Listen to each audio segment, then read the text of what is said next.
All right, so we got some. I got some cross-country folks here, huh? Yeah, well, thank you. Well, thank you for having us here today. It's a pleasure to be able to tell our story again. Back in 1976, I was part owner of a pub in Meredith called The Mug. And maybe some of you have been there. I don't know if you- Yeah. Okay, I've been there. all right, yeah, okay. Well, Scott was a mason, and Scott and I were good friends, became good friends over the years. And we were members of the JCs, the Meredith JCs. Yeah. And the Meredith JCs wanted us to do a bicentennial project to commemorate our nation's 200th birthday. So Scott and I said, well, why don't we help the Massachusetts-based JCs recreate the Battle of Bunker Hill? Because New Hampshire had a large contingent of men at the Battle of Bunker Hill. Well, the Massachusetts JCs wanted nothing to do with us. They wanted the whole thing for themselves. So one night at the Mug, Scott and I probably had one too many beers and said, let's walk across the whole country. Before we knew it, we had bragged about we were gonna do it to so many people that March 15th was coming closer, we had to. So on March 15th, we went up to Portland, Maine, and touched the water. And we had hiking boots that were donated to us by L.O. Bean. And we had those boots on, and looking back, that was probably a mistake, because they gave us wicked blisters. Yeah, 'cause you had to break We them- should have break the worn, shoes in, yeah. yeah, we should have worn sneakers. But anyway, that's neither here nor there. So March 15th, we took our first step from Portland, Maine. We walked 3,281 miles. Took us 132 days. So we averaged 25 miles a day. And, Wow. well, people think that's a big deal. But back then, it didn't seem like a big deal to us. People work 8 hours a day, they do whatever they want 8 hours a day, and they sleep 8 hours a day. So that's exactly what we did. We walked 8 hours a day, that was our work. We slept 8 hours a day, and in our case, we partied 8 hours a day. East of the Mississippi, the towns are awful close together, so. And we had an advanced man in a van, Chris Hurd from Meredith. He took basically 4.5 months out of his life to, he'd be a day ahead of us. Making sure you had at least some water stops or something, huh? Yeah, he would hook up with the local JCs or the Elks or the Rotary clubs and say, hey, these two guys have left Portland, Maine, and they're heading to some Santa Monica, and can you help them out? So it was really a big, Chris was a great fellow to have, and he had a great personality. He could talk to people, and we really needed him. He made peanut butter and jelly sandwiches for us, did our laundry. Lots of them. Yeah, he was a good man. Chris later went into the Navy, was a submariner for 10, 11 years. And he came out, I think he worked for one of the facilities in Connecticut, and now he's back in New Hampshire. Yeah, how long did you own the pub for? How Long did you own the? Oh, the Mug? Yeah. The Mug. We bought it in 1972. I Okay. think we sold it about 1990. To a fellow named Joe Drukas, who was a local musician. And, Huh. we carried a letter from Governor Longley of Maine to Governor Jerry Brown of California with us the whole way, a bicentennial greeting. And when we got to Santa Monica, Jerry Brown was too busy with his presidential campaign back at the time. Yeah. So he didn't show up to receive the letter. So he sent Miss California there to meet us. So we met That Miss must have put California. a smile on your face. That was probably a better trip. I had no complaints with that. Our worst day was 9 miles on the second day out on the Maine-New Hampshire border. there was a northeaster and Yeah. a lot of snow. In our best days, we had several 37, 38, 39 miles in Kansas one day. Yeah. And, of course, Kansas, it's pretty flat, but there, people in America are really, really warm. You know, coming from New Hampshire, New England, you think you're, you know, the cat's meow, but the farther west we got, the friendlier the people became, you know, we would have a farmer jumping off his tractor, heard you on the radio, and you're gonna stay with us tonight. And on the other side of the highway, the farmer would get off his machine and, oh, you're gonna stay with us tonight. George would say, what are you serving for dinner? But we, yeah, it wasn't all fun and games. I was in the hospital in the Pennsylvania, Ohio border. I had to get some blisters cut off my feet. Ooh. So, I lost, several days. I had to hitch a ride in the van. Wasn't until central Ohio I could get back on my feet again. When, George, of course, took up the slack. One of the amazing things, Mr. Chairman, is George shared with me a journal that he kept. Pretty much a day by day Yeah. account of everything that went on. And when I read it, it felt like I was there, you know, walking with him. And it was just an amazing, I brought it home one night and started to read it.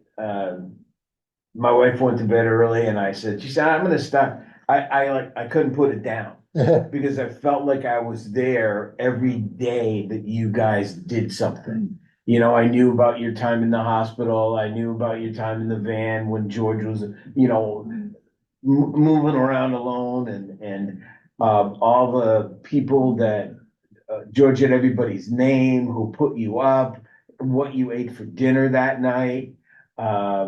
He had all those things and it was just fascinating. And you know, these George was kind enough when I asked him to come and just let you guys know about his journey. And so thrilled that you would accompany him. That, I mean, here, you know, that was great, but it was just I don't know, these George is a representative of the great people, the great residents, and the great accomplishments that a lot of our residents have had at Riverside. And in this debate, you know, about new nursing homes and things, I think sometimes we forget, you know, that these are the people that we're providing space for. And George keeps me on my toes. We'll email nights, weekends, back and forth, you know, about things and it's a real pleasure, you know, for me to be involved with a great man like him and his partner and I forget the name of the gentleman that drove the van. Chris Hurd. And you know, who certainly played an important role, and the van was donated. Yes, by a budget Budget rent-a-car. Yeah, Donated. yeah, they donated the van for the cross-country trip. And there's some nights you have to sleep in the van, but not too many. You know, most of the time you guys got a comfortable bed to sleep in. Right. Yeah, Missouri, the show me state, and Oh, yeah. yeah, we would have several instances where locals would, because we were facing traffic when we were walking.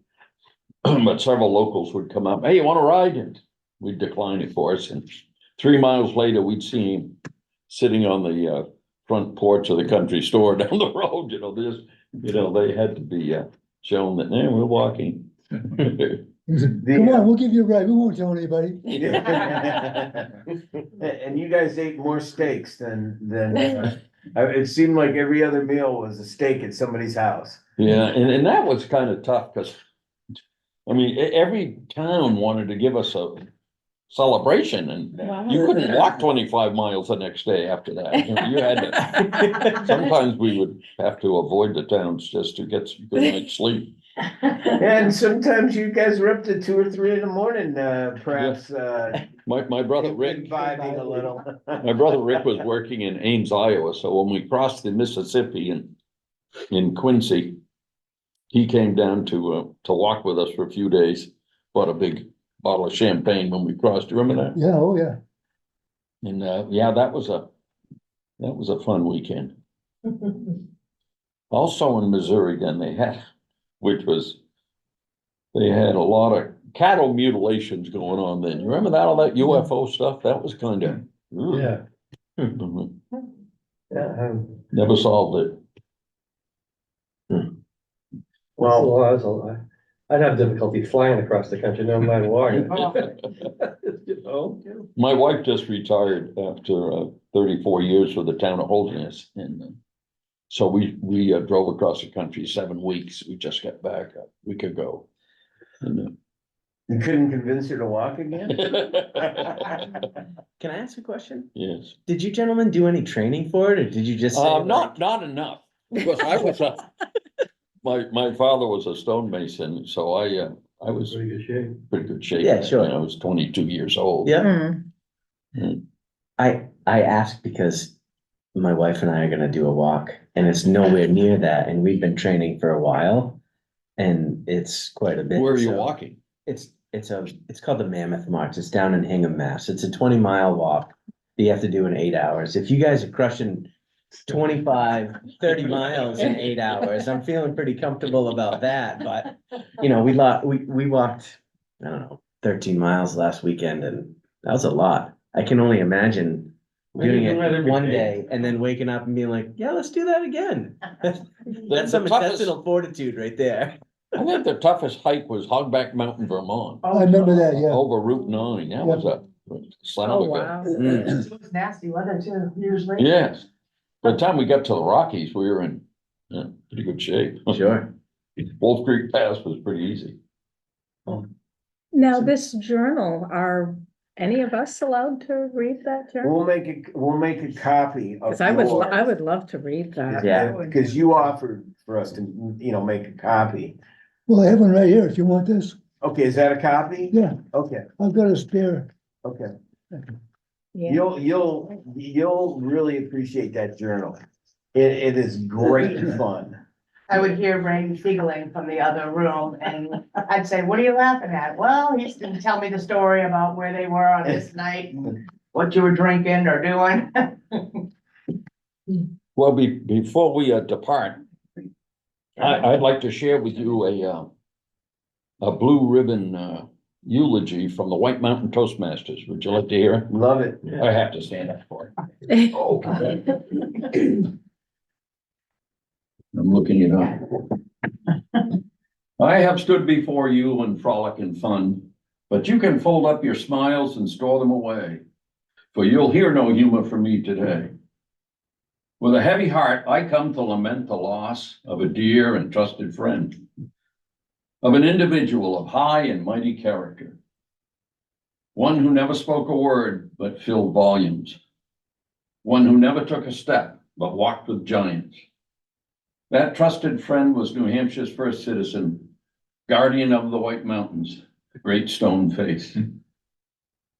He was courted by congressmen, senators, princes, and presidents, but his favorite audience was the common folk like you and me.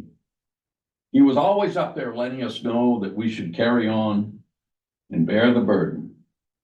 For if he could do it, surely we could also. Native American lore tells us he was formed by the Great Spirit from the soul of a brave who fell in love with an Indian princess. As fate would have it, the beautiful princess was betrothed to a chief of a warring tribe far to the south. Their union would bring peace between their nations. But she promised her love she would return. Once she explained to the chief her heart belonged to another, surely he would release her from her obligation. The young brave watched as she descended the valley. Through the summer and fall, he never left his post. When it came time for the tribe to migrate to winter grounds, the brave remained behind, ever faithful. In the spring, when the tribe returned, he was nowhere to be found. They searched and searched, finding only his lance and coat. Then gazing up in bewilderment, they beheld the great stone face, forever looking southward for the return of his princess. Below him, a crystal clear lake formed by his tears. What would the native people today think with the fall of the great stone face? Would they look on it as foreboding, a bad omen? Would they say he fell in love with his reflection, was punished for his vanity? Or would they take it all in stride and reflect, everything has its season, its time in the sun? Science tells us the White Mountains were formed millions of years ago by tectonic forces deep within the earth, heaving up the granite bedrock to be the mightiest mountains on the planet. But 4 ice ages and eons of time have taken their toll and whittled down those lofty peaks to their mellow majesty, like vintage wine. Both Nathaniel Hawthorne and Daniel Webster believed Providence had a hand in creating the great stone face. Well, that's more than I know. But what I do know is he held mystical powers, limited only by one's imagination. Sentinel of the White Mountains, guardian of the hills and rills, reminding all of us to tread softly, to be careful not to step on that small sapling or the budding flower, to carry in and carry out and leave no trace upon the ground. But now he belongs to the poets of the past, for the pipes have called him home. Hang no false icons in his place, a simple marker will suffice. Like a good soldier, he did his duty, he fell at his post.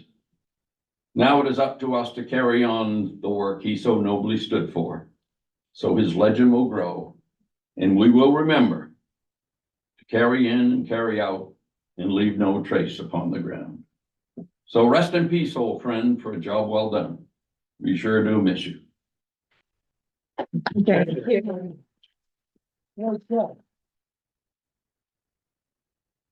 We'll do a Boston Marathon next week. Yeah, it is here, the big- The weather's gonna be great. You have a couple days to get ready for it. This is a walking stick across the continent. I promised my daughter she wants it, so it's in the will, she gets it. Yeah. But the stick helped with a cadence when you're marching, and also with rattlesnakes, dogs back. I was wondering about those rattlesnakes out there. You guys have Yeah, I imagine you came across a few of them. Yeah, we did one, remember? it's mentioned in the book. Yeah. Yeah, it's mentioned in the Because book. we were walking at night, when we split it up, when we got to the southwood, it was so hot, and During the day. the snakes would come up to the pavement at night Right. for warmth, and that's where you're walking.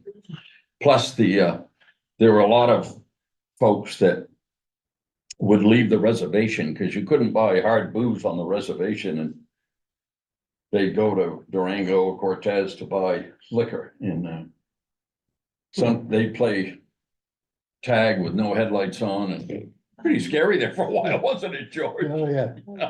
Yeah. Oh, boy.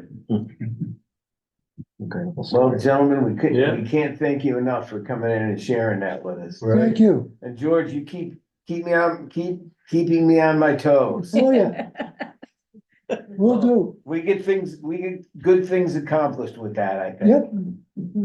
Well, it's a fascinating story. Well, And God bless you guys for yeah, but thanks. setting an example like that. Thank you. Now, I noticed how west, as we went further west too, the counties do a lot more Yeah. out west, in the area, there's a county roads, Yeah. fire departments are county, so you don't need a hook and ladder in every town, they communicate a lot more. Yeah. Around here, there's a lot of friction between towns. Oh, Yankees. Yes, exactly. Independence, that's all it is. I We could probably cut our property tax burden by a third if we changed the way we were doing business. I think you're right. I've seen it for 50 years and it's just, everybody has to have their own little Yeah, a little piece of. Empire. Yeah, That's right. yeah.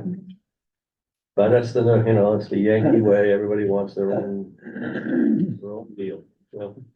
Nice meeting y'all, folks. It was nice to meet you both. George, we'll see ya, buddy. Yeah. You need anything, you know how to reach me, buddy. Oh, I sure do.